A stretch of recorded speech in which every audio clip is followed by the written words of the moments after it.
chosen people. Yeah, we got a lot of it. I can see the fear in them when they look at it. I can understand it because it's their nature. They don't care about concerned like some glaciers. They all want to justify to find themselves not guilty. So with the people, Shema, people, Shema, Shema,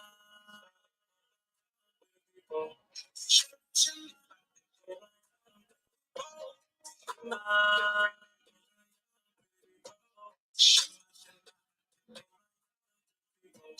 Shema,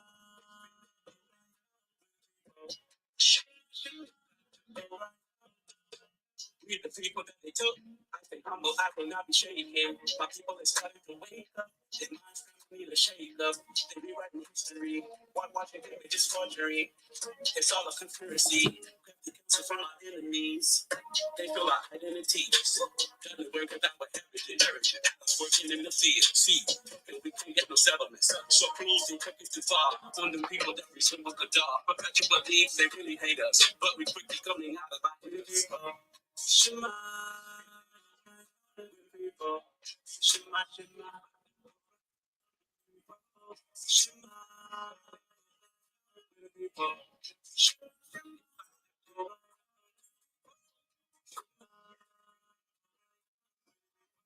Shema, Shema,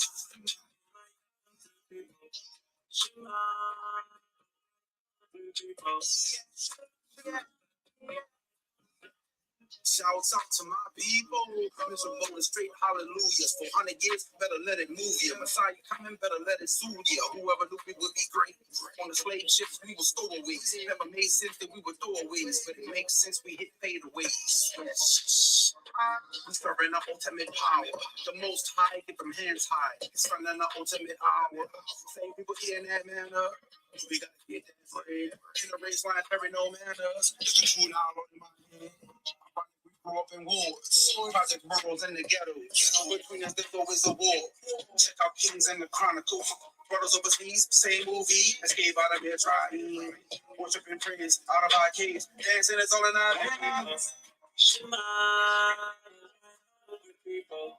Shema, Shema, people. Shema, people.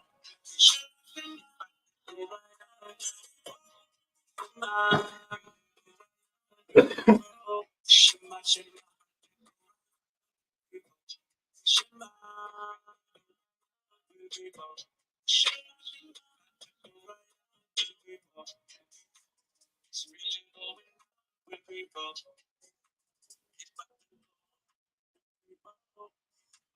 Smiling going with people.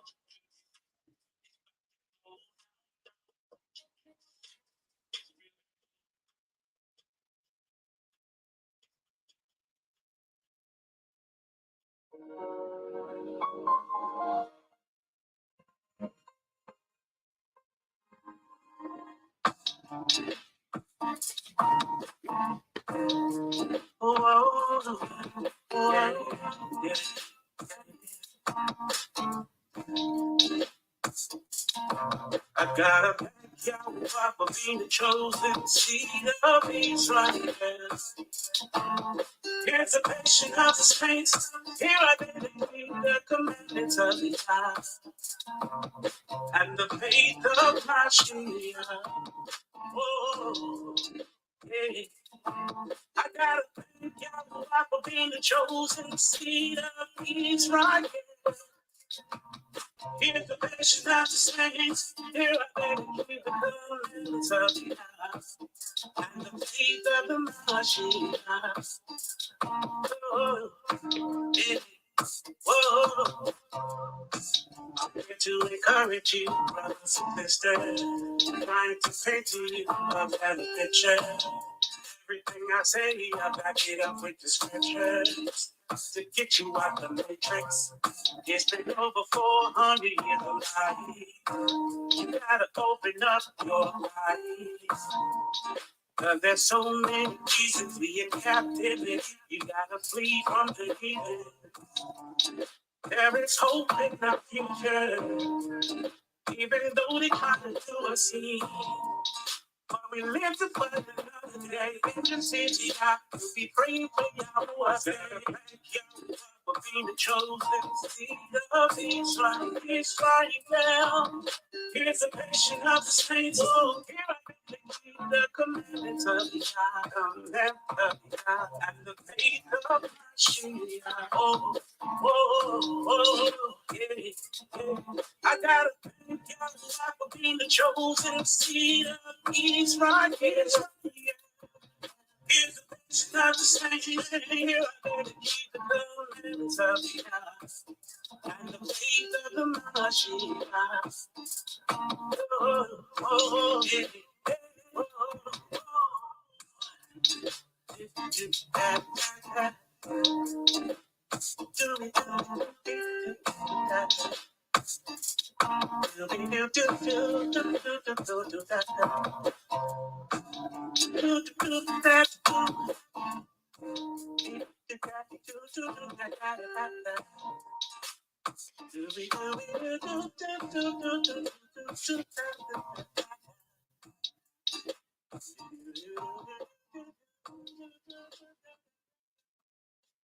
All right, blessings, everyone. Good to see you today.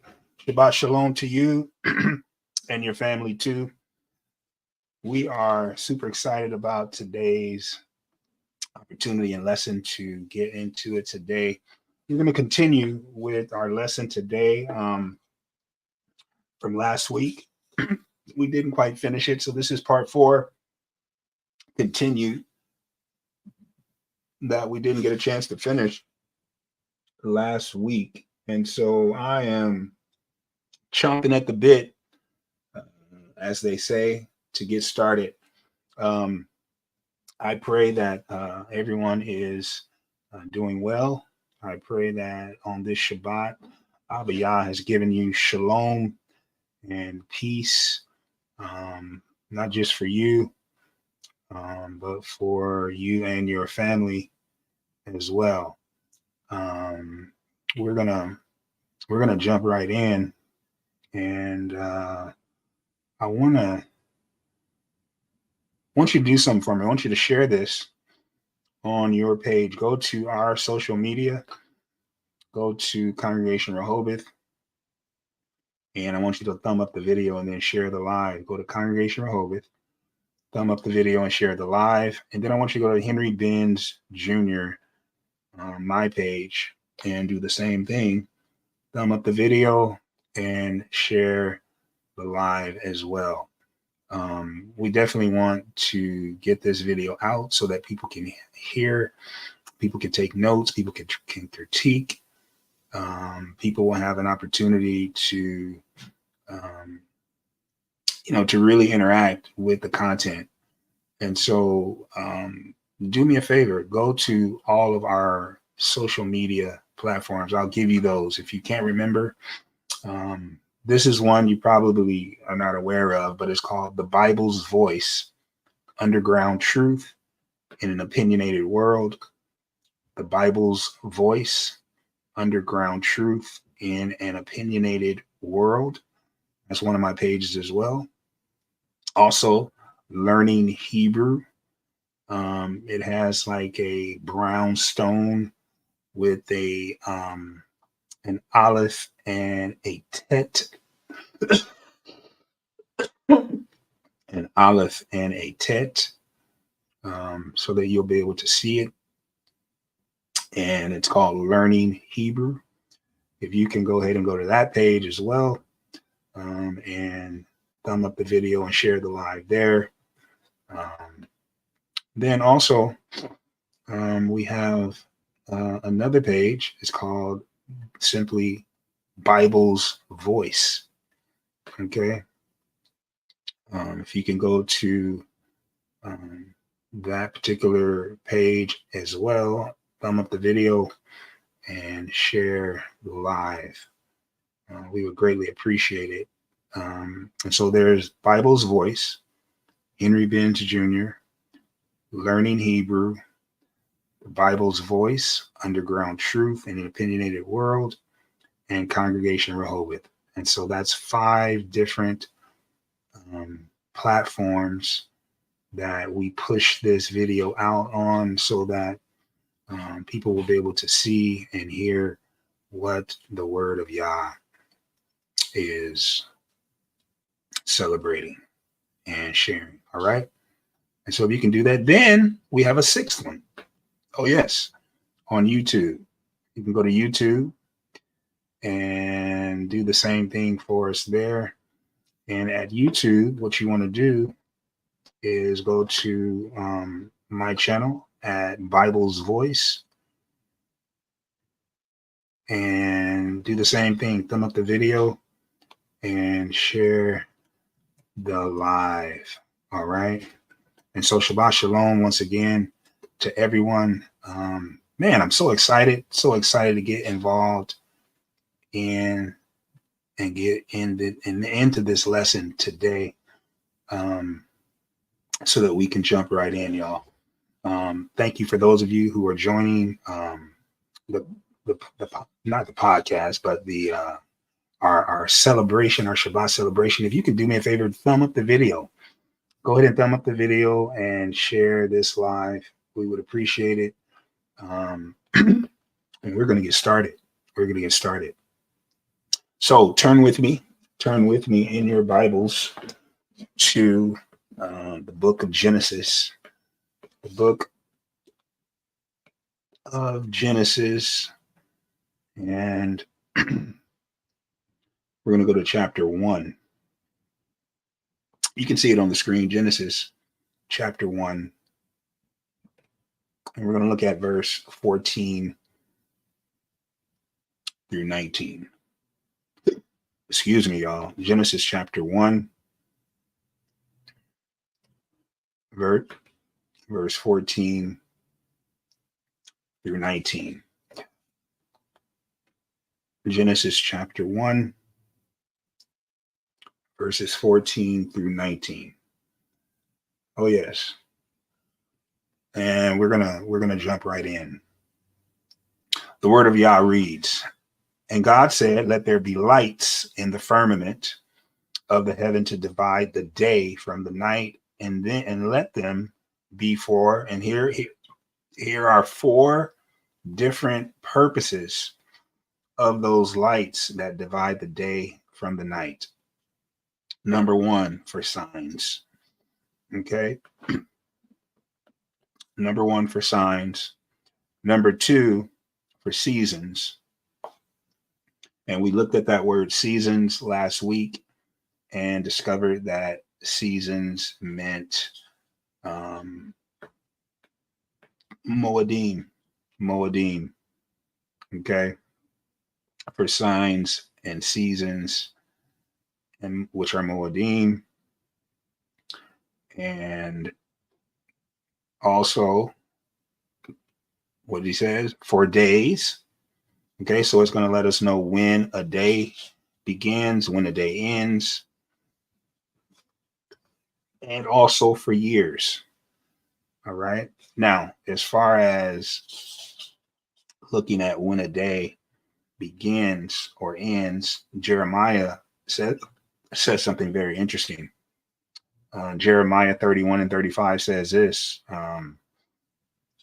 Jeremiah 31 and 35 says this: "Thus saith the Lord, which giveth the sun for a light by day, and the ordinance of the moon of the stars for a light by night."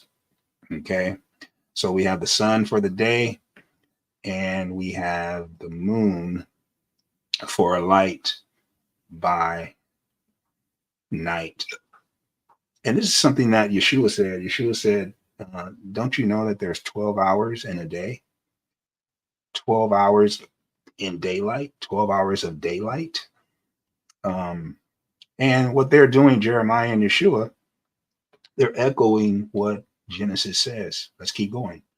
Verse 15 says, "And let them be for lights in the firmament of the heaven to give light upon the earth.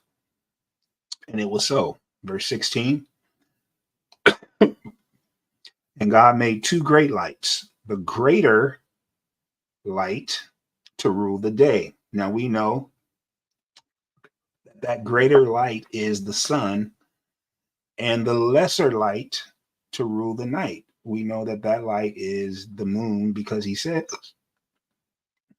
and he made the stars also. So we have the sun, the moon, and the stars. Okay. And these are echoing back to verse 14. Verse 17 says, and God set them in the firmament of the heaven to give light upon the earth. And so what are the three lights that give light upon the earth? Sun, moon, and stars. All right. And to rule, verse 18, and to rule over the day and over the night, and to divide the light from the darkness. And God saw that it was good. All right. And then he says in verse 19, and the evening and the morning were the fourth day. All right. Very interesting. Very interesting. Very, very interesting. And so, excuse me, last week, we dealt with all of these things. And one of the things that we looked at also was Psalm 104 and 19. And this is really what we want to get into. Psalm 104:19 says, he appointed the moon for the Moedim, or seasons. That word seasons in Hebrew is the word Moedim, or what we call our festivals, our holy days, which is found in Leviticus chapter 23. Leviticus chapter 23 speaks of feasts. Okay. And so this word seasons, Moedim, also means feast as well.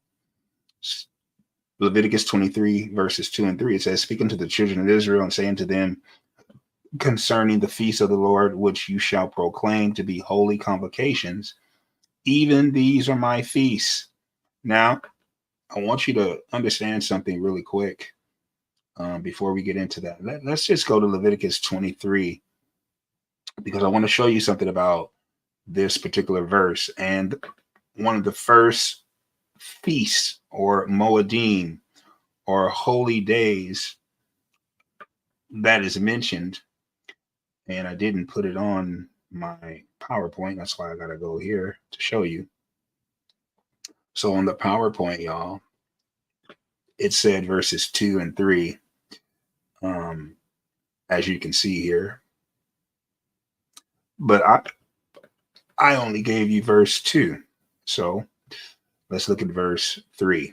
And notice the first feast that is mentioned, or the first Moedim, or the first holy day. He says, 6 days shall work be done. Let me make that look a little larger. 6 days, excuse me, 6 days work shall be done. But the seventh day is the Sabbath of rest.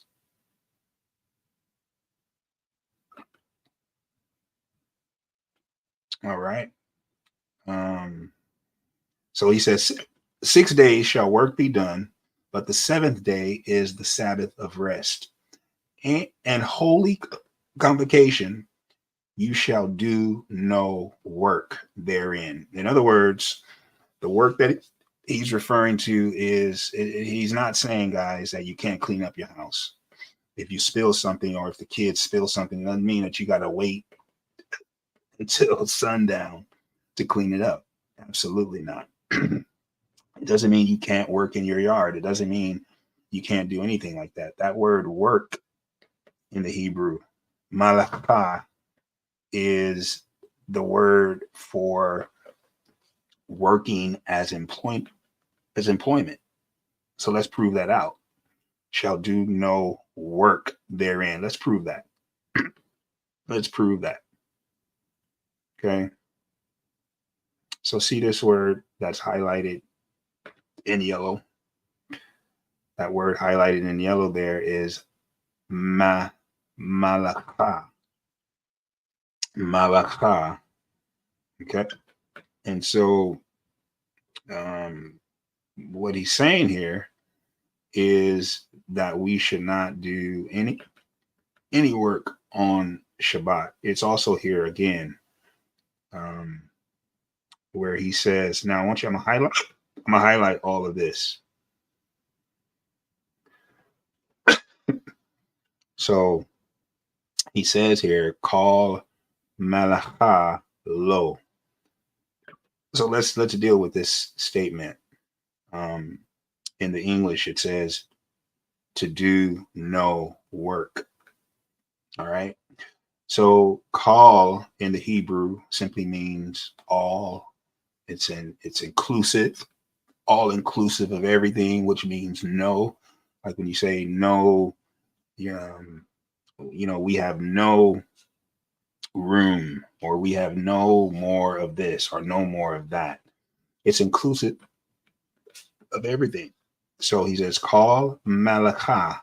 So he means no work. Okay. And the lo is not. So we're not to do any or all of work. There's nothing that we should be doing as far as getting paid. Now, let's prove that out. How do you know it means to be getting paid? Well, this is a great resource for you. And so we can see the word work here. He says, let's get it. 6 days. 6 days you shall work. Okay, that's the first one. 6 days you shall work. Shall work be done. But the seventh day is the Sabbath of rest, a holy convocation. You shall do no work. Okay. So let's look and see what this word actually means. All right. Business, workman, workmanship, work, cattle. Stuff. Incidentally, the word cattle in English comes from the word chattel. And so remember chattel slavery, where our ancestors worked. We were worked to death for no pay, by the way. So this word, the first word is occupation. So this word malacha is literally occupation, where you shall do no occupational work where you get paid from. Okay. Public business. Now you got to understand the cultural context as well. In Israel, all the markets were closed. There was no business or public businesses opened during that time of Shabbat. And so there was nothing, you couldn't even go to any public business. Now, you could have did your own business. There are many people who sold different things, and they could have sold and been industrious in their occupation on their own, having their own business. However, that is not a good thing. If you remember the story, I believe it's in the book of Numbers. Is it in Numbers? I think it's in Numbers, where there was a man.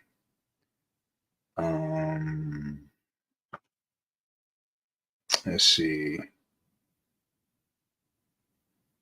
I think it's in the book of Numbers. I can't remember where, but it's in the book of Numbers where he entered to do work. He gathered sticks, and the Lord made an example out of him for disobeying the covenant. So we see the first season or Moedim that the moon is given for is for the Sabbath. And so that's what we've been dealing with. We've been dealing with the Sabbath, and we're going to pick up.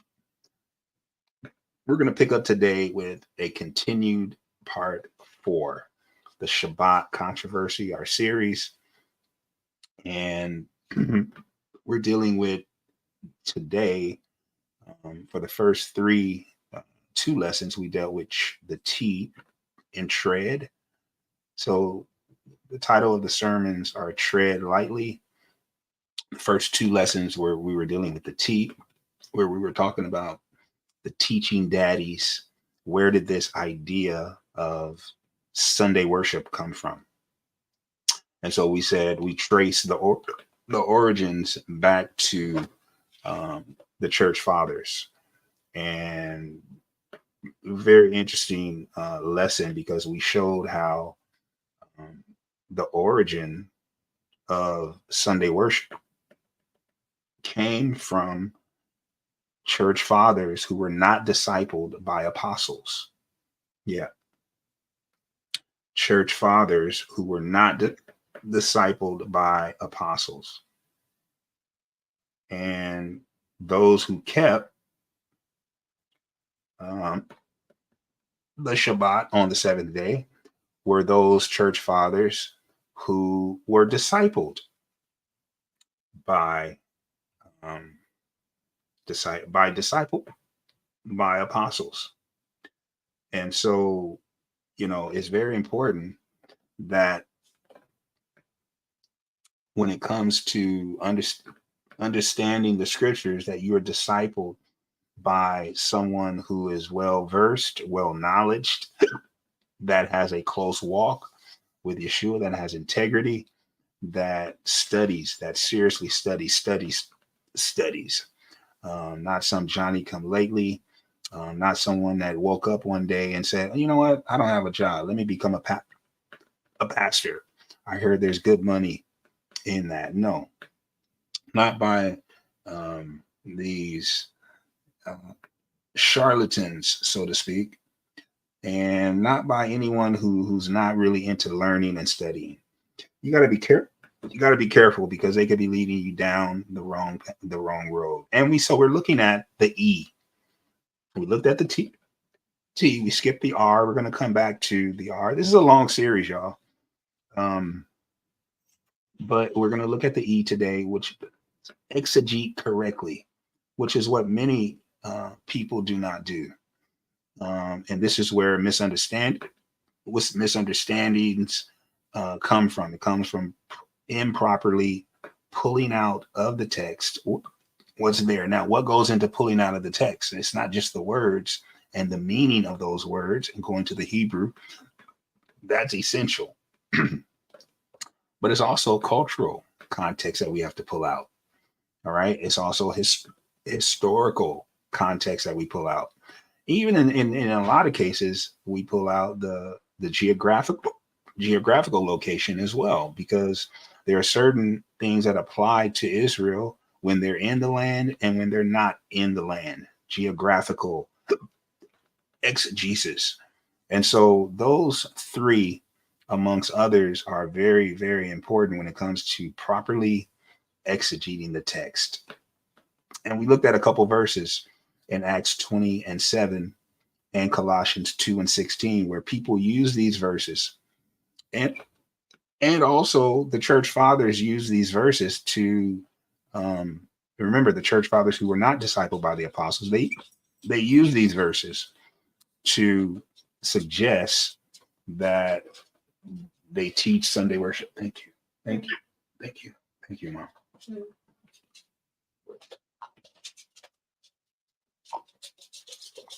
Yep. Excuse me. Yeah, they use these verses to suggest that the apostles and Jesus, Apostle Paul, taught to have Sunday worship. So if you worship on Sunday, I shouldn't say worship, but if you use Sunday as the Shabbat, because we can worship any day. If you use Sunday as Shabbat, number one, you are disobeying the scripture, just plain and simple. Number two, you've been taught incorrectly. Number three, you should do your own independent research because you want to walk in the truth. You want to walk in the truth, and I challenge you to do just that.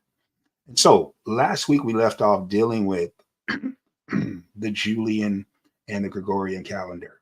All right.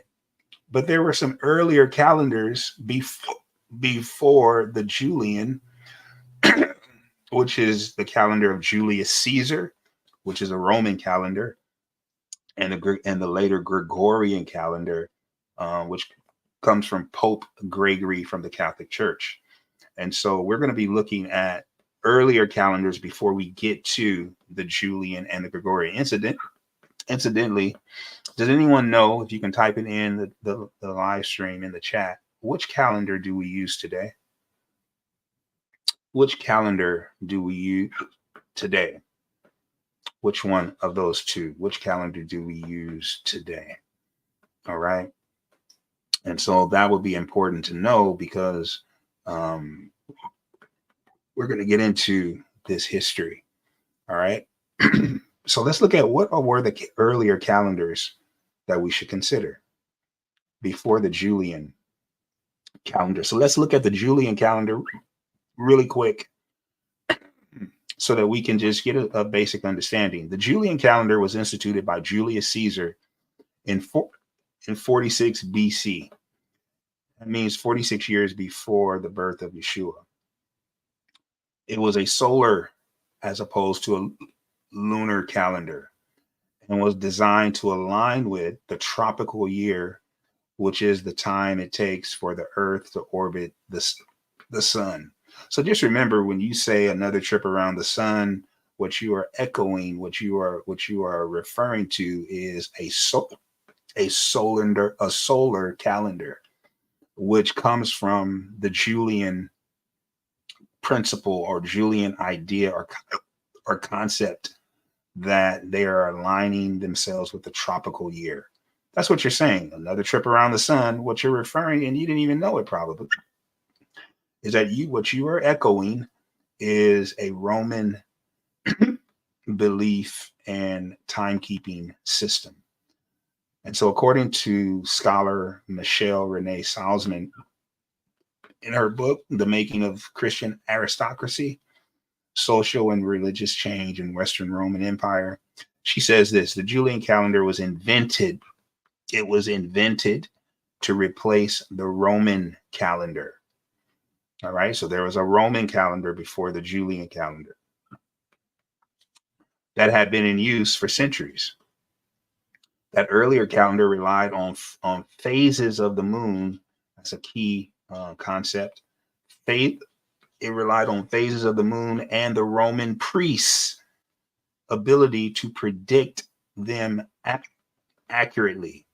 All right. So the Roman calendar that was before the Julian calendar relied on the phases of the moon and the Roman priests and their ability to predict the phases of the moon accurately.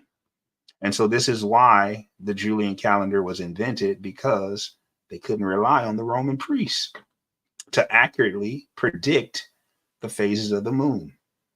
All right. And so in another source by Colleen McCullough, Julius Caesar, in the book called Caesar's Women, she says by Julius Caesar's time, the calendar was about 80 days off course, with summer coming several months earlier in the year. I bet that was interesting. Caesar brought in Greek astronomers to fix the mess. She says, according to classicist Julia McCullough, Caesar was advised by the Alexandrian astronomer Sosigenes to create the new calendar because it was inaccurate. And that new calendar was the Julian calendar. All right. So let's look at the Gregorian calendar. I'm wondering, did anyone type in the chat which one? Yep, Gregorian. That is the one that we use today. All right. So the Gregorian calendar is a solar calendar as well that is used by most countries around the world. Now, watch this. It's named after Pope Gregory the Eighth. So listen, you gotta understand what's going on around us, and so you want to keep this in mind. If you look at the Gregorian calendar, just remember Pope Gregory the Eighth, who introduced it in 1582 as a modified version of the Julian calendar. Okay, so what is the Gregorian calendar? This was a quote by Memuna Conte. Memuna Conte. All right.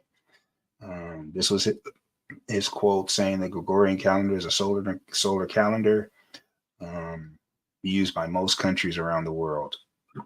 Now, notice the Catholic Church, Pope Gregory, the Catholic Church is the one, and I said this on Thursday, Thursday night, when we talked about leap year, I believe.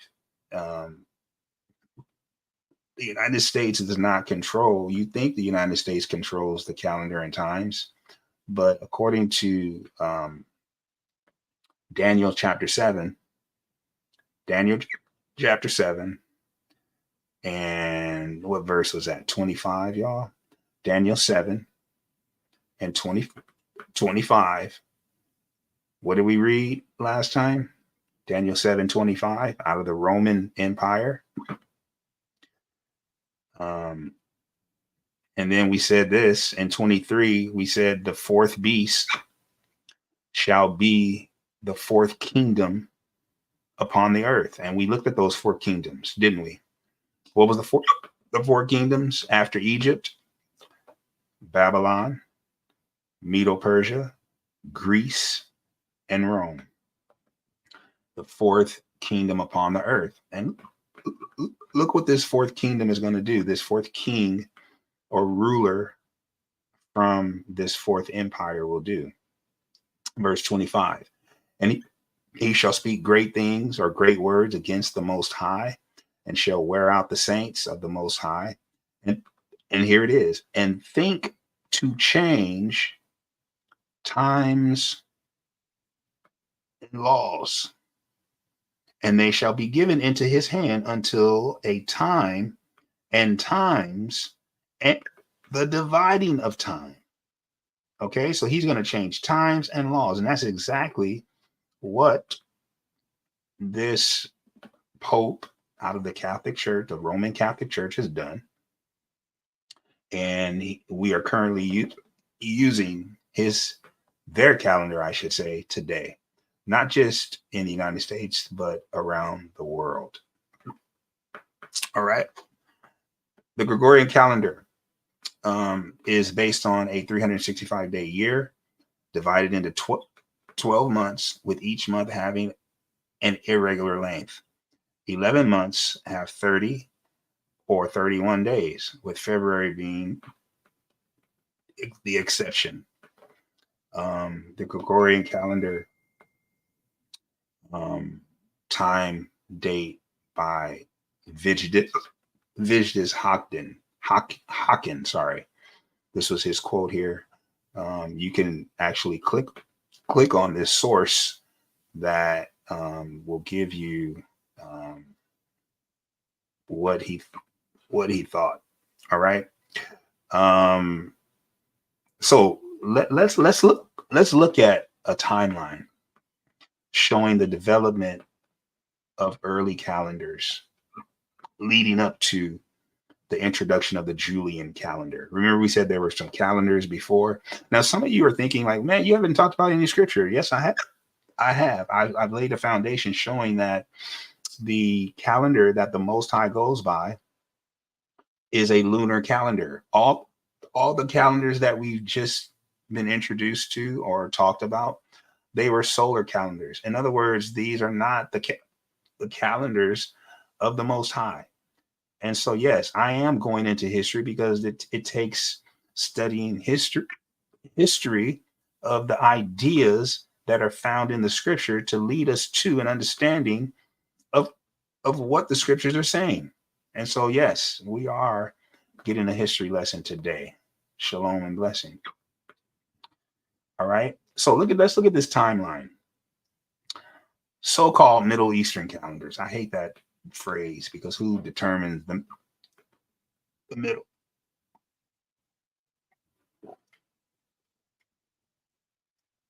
So in Saka Stern's Calendar and Community, A History of the Jewish Calendar, 2nd century BCE, according to Saka Stern, the most ancient calendar known to us is the Babylonian.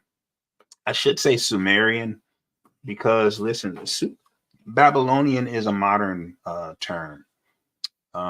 It's modern for, it's technically modern. Iraq is the most modern term for that area. So we have Iraq, which is the most modern, Babylon, which is a little bit older, but Sumer, okay? Sumer or Sumerian, all right? Hold on, I made a little bit. I'm gonna go back here and shrink this. There we go. All right, on the fly. So according to Saka Stern, the most ancient calendar known to us is the Sumerian calendar, which dates back to around 35. I made another mistake. It actually goes back further than this, y'all. It goes back further than that. I'm going to show and prove it. I'm going to leave that there, but I'm going to show and prove goes back further than 3500 BC. It was a lunar calendar tracking the phases of the moon, just like the scriptures teach. So the Sumerians used a lunar calendar where they tracked the phases of the moon. Okay. And so that's one interesting thing that we're going to be looking at. They tried to get it right when it came to the scripture. Why did they use the lunar calendar? Could they be saying the lunar calendar is more accurate than the current solar calendar? Is that an argument?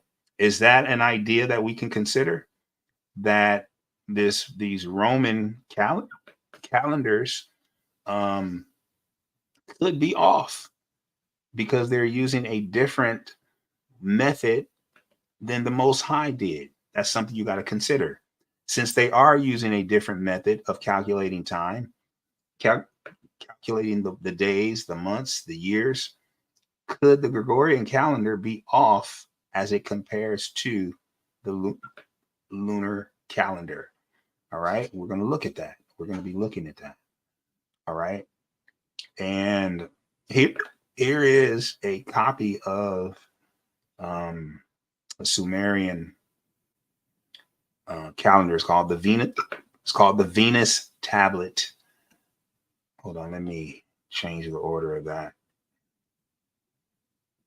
Okay, and so the Sumerians, y'all,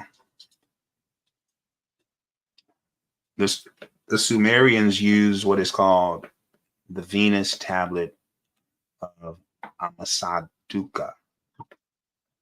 All right, the Enuma Anu Enil tablet 63.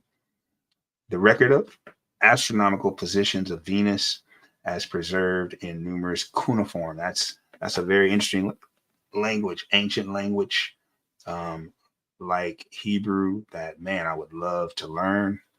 I would love to learn this language here, cuneiform. Tablets dating from the first millennium. Guys, this is huge. What does it mean, first millennium? What does that mean, first millennium? How many years is a millennium? How many years is a millennium? Okay. It's 1,000. A millennium is 1,000 years. Okay. And so this is very interesting that we have this tablet coming from the third millennium. Okay. And it is believed that the astronomical record was first compiled during the reign of King Amasduka or Amizaduga, the fourth ruler after Hammurabi. Now, many of you may not know about Hammurabi, but he has what is called he's written a a law code called the Code of Hammurabi. Okay, the Code of Hammurabi. It's an ethical code, a way of determining how society should be lived. Thus, the origins of this text could probably be dated to around the mid 17th century BCE or BC. All right, and you have the source down there. You can actually click on to go to this Venus tablet, but let's take a look at it. Okay, and so in this Venus tablet, you have cuneiform. I don't know if you could see it, but you have the images. You have the king. Look and see how many different images you can pull out over here, which is very interesting artwork. This is a Venus called the Venus tablet,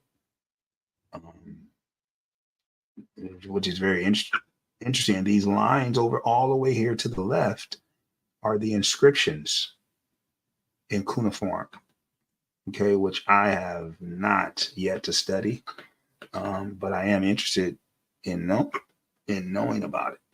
All right. And so on the right, you have the inscriptions in cuneiform explaining the dating system. And I find this very interesting, y'all. All right, let's continue. Excuse me. Here's another source that shows the Sumerian dating goes back to the 3rd century, 3rd millennium. It's called the Stele from the time of Nebuchadnezzar. Limestone stela in the form of a boundary stone consisting of a block of calcareous limestone shaped and prepared on 4 sides to take sculptures and inscriptions, is now mounted on a stone plinth. Face A has been sculpted in comparatively high relief with symbols arranged in 6 registers. First register, 8-pointed star. Okay, so you can see at the top, what they're doing is they're going from the top all the way down, and they're showing an 8-pointed star here to the left. Number 2, a crescent, which is in the middle. Number 3 is this solar disk to the right. So we're at the top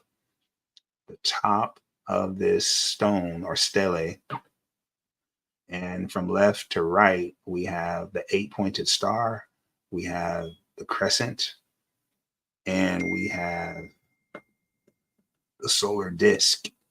Okay, Nebuchadnezzar, during a campaign in Elam undertaken to avenge Akkad, that is to say, the retaliation for Elamite raids in northern Babylonia. That's what the rest of this stele is depicting, and they're using this is a way of telling you when that happened. Okay, and you can see this boundary stones source down here. If you click on it, you'll find information about that. All right, but let's go to ancient Kemet or Egypt. And so Marshall Cleggett, in his book Ancient Egyptian Science, Volume 2, Calendars, Clocks, and Astronomy, he he says that the Kemetic civil calendar was established around 3000 BC. It was a 12-month. It had 12 months of 30 days, with 5 extra days added, making 365 days total. The months were divided into 3 seasons, tied to the Nile's floods. Okay, and so the Nile River had would flood periodically, and then they would look at the Nile River to determine the different seasons, and there were 3 different seasons that were tied to the flooding of the Nile. Okay, however, the Sumerian calendar is considered the world's first calendar. All right, and we all hear, people who practice Kemeticism and have Kemetic beliefs. They say that Kemet gave the world its civilization, but I want to challenge that to a degree. I'm not a scholar in Kemetic studies by no means, but I'm looking at the information in regards to the calendar specifically, which is it could be considered a marker of culture and possibly civilization as well. Where people would organize their lives, people would organize their time. It could have been, using calendars, you could stratify society where you could assign different roles to people, assign different roles as far as what kind of work should be done during different seasons. And so that could be an indicator of not just culture, but civilization, where people were not nomads traveling from one place to the next, but they were settled, and they stratified their society to where they could work in one area and determine what kind of work should be done in the different seasons using a calendar or calendral system. And also, the Sumerian calendar, not only is it considered to be the oldest, but it was a lunar calendar, as we said earlier, based on 12 lunar months, totaling 354 days. Now, I want to ask, is there a conflict in the scholarship with Clagett's claim that, he says that this Kemetic calendar was established around 3000 BC, and it was considered to be the oldest calendar that was given to civilization. All right. In other words, this calendar was given to the Sumerians and the rest of the world. So let's test that to see if there are any conflicts in what Clagett is saying versus the rest of scholarship. All right. So the rest of scholarship is basing its conclusions on archaeological excavation and evidence. Clagett, however, with his Kemetic calendar, is basing his on theoretical reconstructions of their civil calendar. Theoretical reconstructions. Okay, and so we need to understand what are the differences between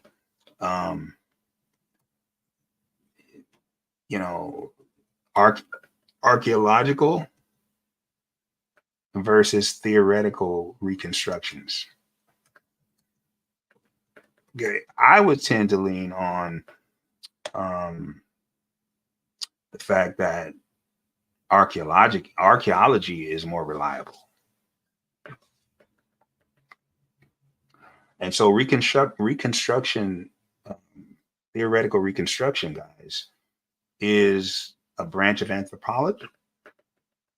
A branch of anthropology that uses archaeological and ethnographic evidence to study past societies and cultures.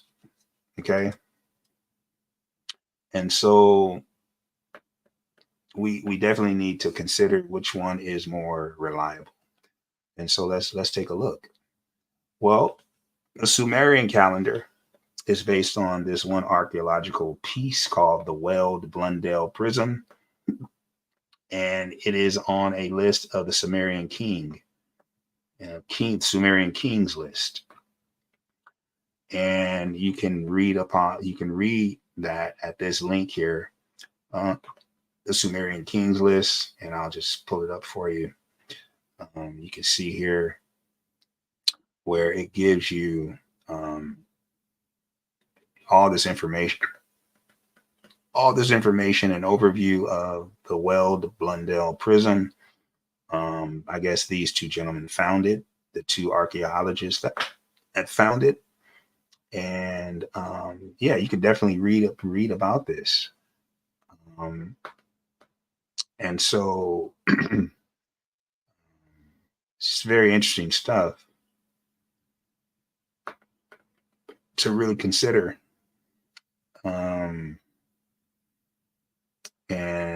And just, read about it to find out what is in it, what it's about.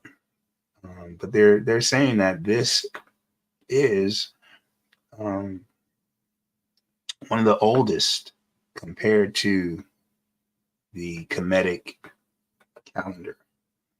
All right. And so the Sumerian calendar, watch this,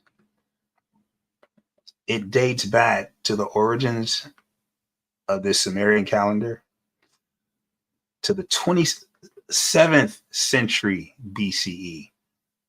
Oh my goodness, y'all.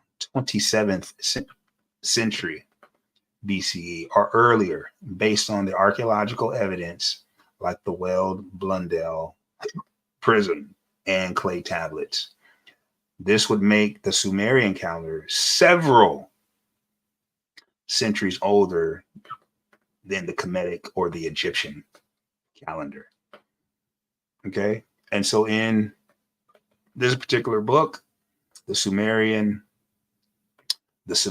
Their History, Culture, and Character by Samuel Noah Kramer, he says that the earliest recorded dates go back to the middle of the 27th century. Okay, that's on page 12 of his book, which I have right here. Hold on. I wasn't sharing my screen, y'all. Okay, so in his book here, all right, Samuel Kramer is saying that it goes back to the 27th century, which is very powerful. Maybe that's a little bigger so you can see it. Okay. Very powerful. 27th century BC. Okay. Well, not only does Noah Kramer says that, but also CBF Walker in her book, Cuneiform, which is the language of the Sumerians. The earliest evidence for the Sumerian calendar comes from the site of Nippur and dates from the first half of the 3rd millennium BC. 3rd millennium. So they're saying the same thing. They're saying the same exact time frame. Also, Gerald Cooper, in his work Reconstructing History from Ancient Inscriptions, the Lagash Umma border conflict, the Sumerian calendar, he says, can be fixed fairly securely to the mid to late 3rd millennium BC. Okay, and so we have these scholars echoing the same concepts based on not Reconstruction theory, but on archaeology. All right. Eva von Dassau also in her book, The Earliest Date, or sorry, State and Society in the Late Bronze Age. The earliest date, she says, the earliest date formulas come from the first part of the early dynastic 3 period, the 27th century BCE. Wow. So they're saying the same thing. And so what do you have? What do you have with this evidence showing that the Sumerian calendar is older than the Egyptian calendar? You have scholarly consensus, y'all. You have a group of scholars who are experts in their own right that are agreeing, and they are at a consensus when it comes to the oldest calendar. And so scholarly consensus is when experts widely accept the 27th century BCE or earlier date for these for any particular object, but more specifically this Blundell dating prism. There are no credible objections. No one is objecting to this because it's based on the archaeological evidence. But also, it's not just based on scholarly consensus, but it's also based on provenance. Now, what is provenance? Provenance is the place of its origin. And so many tablets were excavated from securely dated archaeological contexts like the early dynastic layers at Nippur and Sharuppak. This provides firm evidence for their age. In other words, there's no disagreement on the place of the origin of where this archaeological prism was found. Okay, provenance. Also, material integrity. Okay, so being carved in durable materials like stone and clay, many artifacts survived intact over millennia, preserving legible inscriptions. So that's what this prism has. It was carved in stone, and so it is survived intact exactly the way it was written, and it's been preserved to have legible inscriptions on it. That's material integrity, which this stone has. So what do we have? We have provenance. We have scholarly consensus. That's one. Provenance, material integrity, but we also have lack of anomalies. The artifacts do not contain any overt anachronisms or inconsistencies that bring the dating in doubt. Okay. And so we know what anachronisms are. All right. And so we definitely do not see any in this particular artifact. And an anachronism is a chronological inconsistency. Excuse me. Basically, it's assigning time periods or modern time periods back to older time periods, modern concepts back in context of older time periods. In other words, it's kind of like a movie I saw where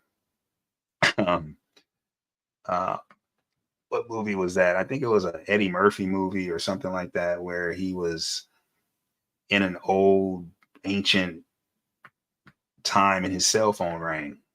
And so obviously there were no cell phones created during that time. And so how could he have a cell phone during that old time period that he was living in? And so that's an example of an anachronism. It's attributing a custom or an event or an object to a time period which it doesn't belong. Okay. And so that cell phone did not belong in that time period. And so when it comes to these archaeological finds, there are certain qualities about the archaeological find that will let you know that it is from that time period, not from not from a later time period that they are attributing to an earlier time period. Hope that's clear. So it doesn't have these anomalies. Then the corroborating evidence. Well, what is the corroborating evidence? The dates indicated on multiple tablets and artifacts reinforce and corroborate each other. In other words, there are other artifacts that corroborate this oldest time calendar for Sumeria. And we have 6 of them. The Uric-Iana tablets contain dated notations and months, names confirming the Sumerian calendar's use. So you have other calendars around from the same time period, naming and confirming the Sumerian calendar usage. All right. And which calendar? What is that? The Uric-Iana tablets, which were found in same time period. Then you have administrative tablets from Shurappak, record monthly rations with early Sumerian calendar dates, same time period. So this is the corroborating evidence outside of the actual Sumerian calendar, proving that it is the oldest, not the Egyptian or the Kemetic.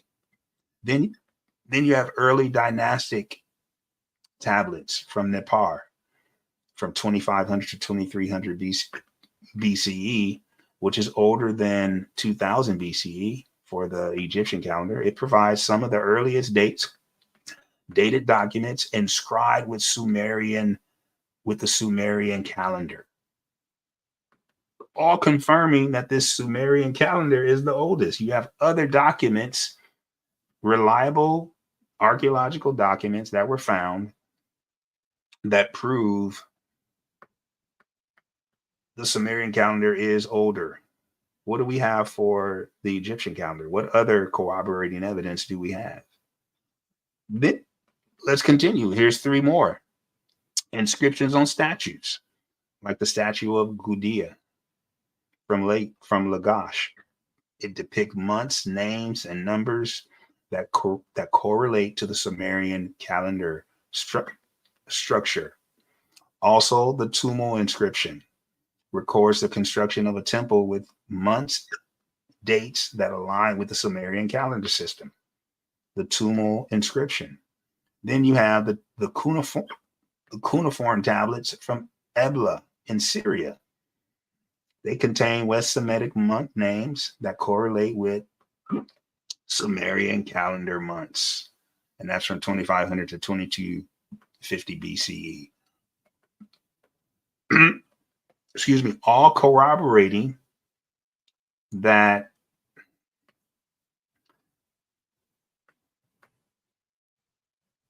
the Weld Blundell prism is indeed the oldest calendar that predates the Kemetic calendar system.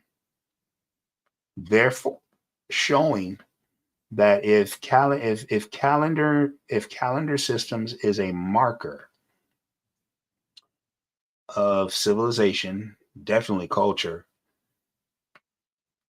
then we can see that the Sumerian culture and civilization, possibly civilization, could be the oldest, and I would even dare say had influence on the Kemetic calendar. Now there's some very interesting biblical evidence to suggest that as well. Very interesting. Can we go? You know what? Let me just go there real quick, because I find this interesting in Genesis chapter 10, because we need to really know our Bible. We need to know our Bible, and we need to know history and language. So when we talk about Nimrod,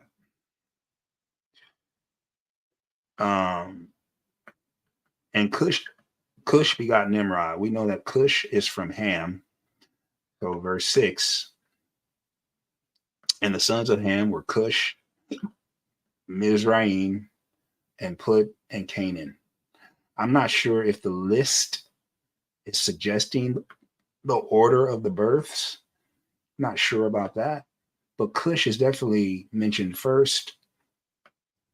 And excuse me.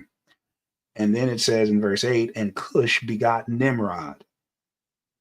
And he began to be a mighty warrior in the earth.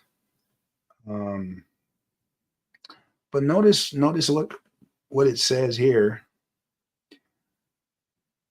He was a mighty, in verse 9, he was a mighty hunter before the Lord. Wherefore it is said, even as Nimrod, the mighty hunter before the Lord, and the beginning of his kingdom. Notice this, guys. The beginning of his kingdom was Babel. Now, I do want to say this. When we look up Babel, what does that sound like? Babylon, right? Let's just be sure.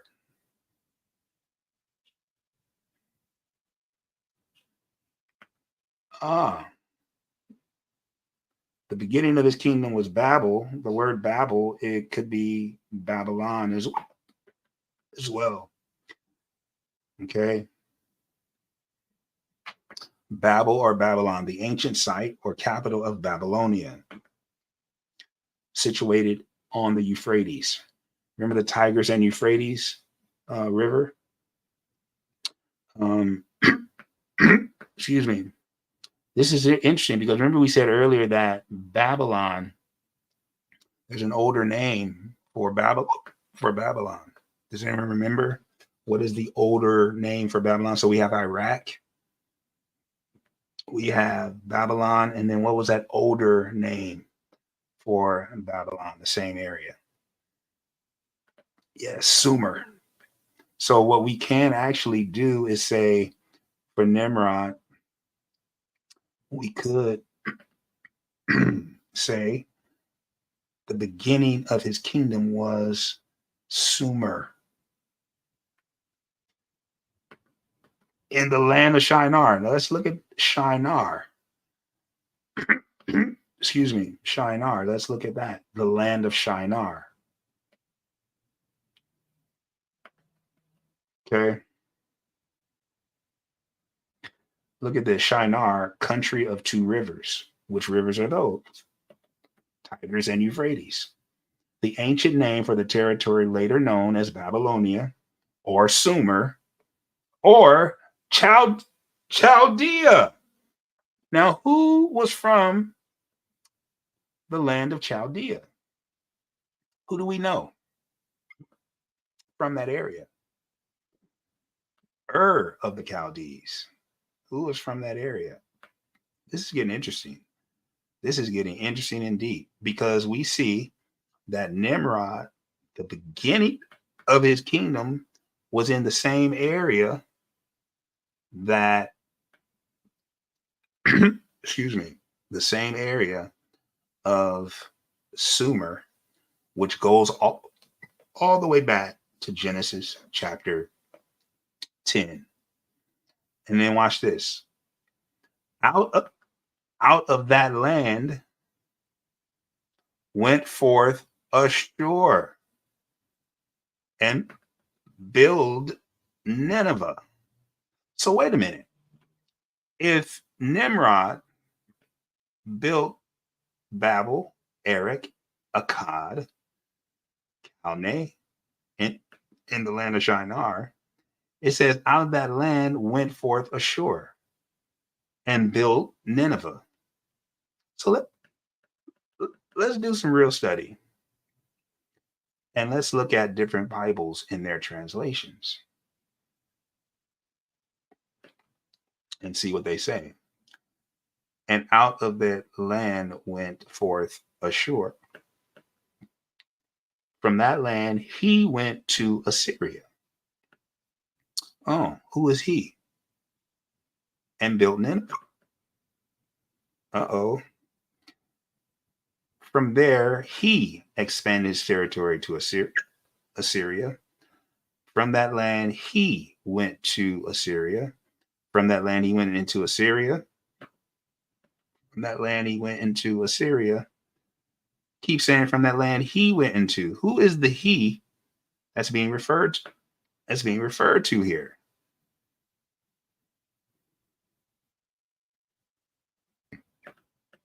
Who is? I wanted to get to the. I was hoping they had an Aramaic translation, so we could see that. I don't think they do. Oh, look at the AMP. From that land, Nimrod went to Assyria. Oh, that makes it very interesting now. That makes it super interesting because it says, out of that land went forth Ashur and built Nineveh. This is very interesting because oh man, I need to come back and do a study on this because I need to come back. So let's see. Aretz. Ahin. Yatsa. Oshur. Or Ashur. Vaye ben et Nineveh. There's no word Assyria in here, y'all. Assyria is not in the Hebrew. Let's see. Ve et Rehoboth. Or not Rehoboth, but Rehoboth. Ear. Ve et Kal. Ve et Kala. There's no word Assyria in here, but we do see the word Ashur. Oh man, y'all, what do we stumble on right here? No, oh man,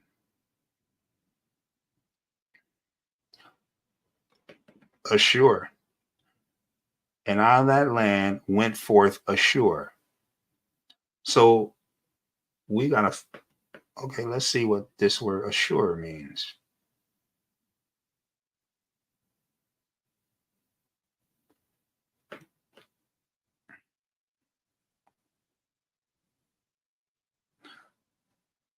The second son of Shem. Oh man, I'm gonna have to come back on this because we need to go to Shem now.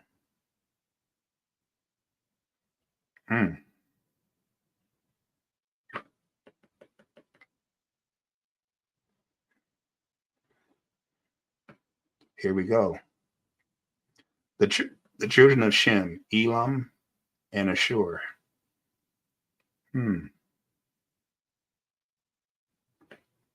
Okay, I need to go back, y'all. I didn't stumbled on something that I see. This is reading differently now to me in the Hebrew.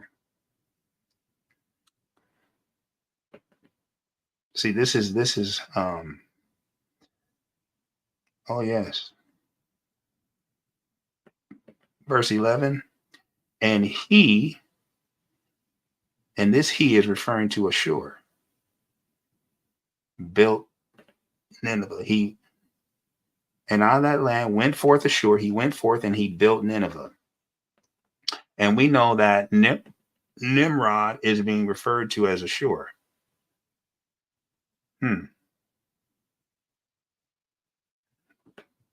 Okay, I'm gonna have to go back. I didn't ran across a stumbling block for me right here.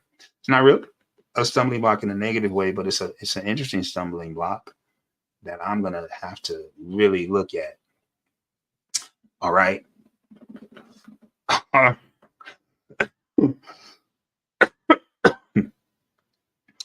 All right, y'all. This is interesting. So we have come across some interesting things. So I'm gonna stop right here. And next week, part 5, we're gonna continue because we looked at the Egyptian or the Kemetic calendar, the Sumerian calendar or Babylonian, and then look at these kingdoms, these 4 kingdoms that go back to the 4 captivities as well. In the book of Daniel, we have the Sumeria, which is Babylon. We have, did I have Medo-Persia? I thought I had the Medo-Persian. Oh yeah, it's right here. The Persian calendar. I need to put this slide before the Greek. Yeah, that's what I need to do. Yeah. And so I'm going to come back and I'm going to deal with the Medo-Persian calendar. Because these are the kingdoms, the 4 kingdoms in the book of Daniel. We started with Egypt. And then after that, they said there would be 4 kingdoms. So we have the Medo-Persian, the Greek,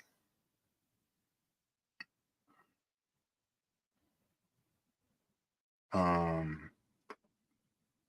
then the Roman. Yep, the Greek and then the Roman. So we're going to come back next week and we're going to deal with the Persian calendar. So what do we come across today? What's our takeaway? Our takeaway is that there were other calendars, and these other calendars that came before the Gregorian calendar, the oldest was the Sumerian. The next oldest is the Egyptian. The next is the Persian, the Greek, and then the Roman. All right.